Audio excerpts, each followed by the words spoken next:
Hey Lake Point, Pastor Michael here to catch you up on week 2 of our series, The Way Forward. Or perhaps just give you a quick refresher so that you can be a little bit sharper when you discuss it with other people. Let's do it. Well, as introduced in week 1, this series is all about taking a deeper look at the final address that Jesus gave to his disciples in the upper room before he went to the cross. The disciples, they weren't really sure what to do next. Their world had been turned upside down, and so Jesus was providing them with a way forward.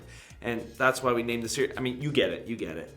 In many ways, our world has been turned upside down. Maybe not to the extent that the disciples was, but COVID has certainly caused a global disruption.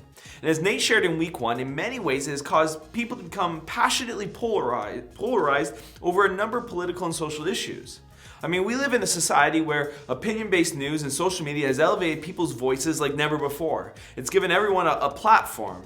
Everyone is now an authority on every issue, and it's created a lot of misgivings about what is true and what voices can actually be trusted. And it's why in this series, Pastor Nathan is inviting us to join him on a journey of listening to the one voice that matters the most right now. And that voice being the voice of Jesus and what he wants to speak to us. In John chapter 13, Jesus says this. He says, "So now I am giving you a new command. Love each other. Just as I have loved you, you should love each other. Your love for one another will prove to the world that you are my disciples."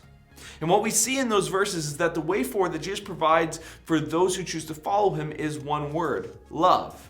Now, sometimes we have this idea that loving others is kind of the wimpy way out. We have the idea that if you're really going to be a Christian, then you need to stand up and courageously fight for the truth. But understand that Jesus is not talking here about some kind of wimpy, soft love. He's actually talking about radical, sacrificial love where you lay your life down for another person. I mean, consider what Jesus says just 2 chapters later in John chapter 15. He says, "This is my commandment, love each other in the same way that I have loved you. There is no greater love than to lay down one's life for one's friends." That's not a sissy kind of love, is it? Years later, when John, the disciple, reflects on what Jesus had spoken that fateful evening, John writes this. He says, "We know what real love is because Jesus gave up his life for us, and so we ought to give up our lives for our brothers and sisters. If someone has enough money to live well and sees a brother or sister in need but shows no compassion, how can God's love be in that person? Dear children, let's not merely say that we love each other, let us show the truth by our actions." John is saying that it's our actions, not our words, that demonstrate our love for God and others. And the best way that we can demonstrate that love is through compassion and justice. The more you study the scriptures, the more you're going to see the themes of compassion and justice pop up. I mean, consider Micah chapter 6, verse 8. It says, "And what does the Lord require of you? To act justly and to love mercy and to walk humbly with your God." And so Nate shared that the word mercy in Hebrew is the word chesed, and it's rooted in this idea of God's unconditional grace and compassion. He also shared that the word for justice is the Hebrew term mishpat, and its most basic meaning is to treat people fairly. And so how do these words relate to each other? Well, justice is about taking action, whereas mercy is the attitude or the motive behind that action. And so I guess the question is, what is justice? Well, justice is caring for and protecting the vulnerable. Proverbs 31:9 says, "Speak up for the poor and helpless and see that they get justice."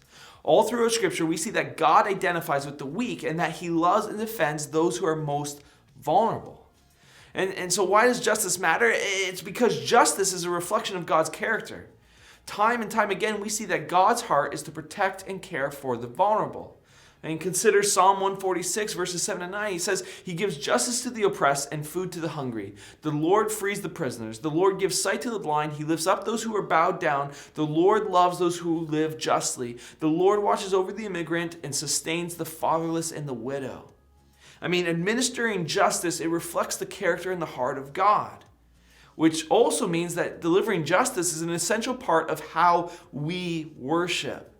To worship God without a lifestyle that demonstrates compassion and justice is deeply offensive to God. In the Old Testament and the New Testament, God confronts such behavior as sacrilegious.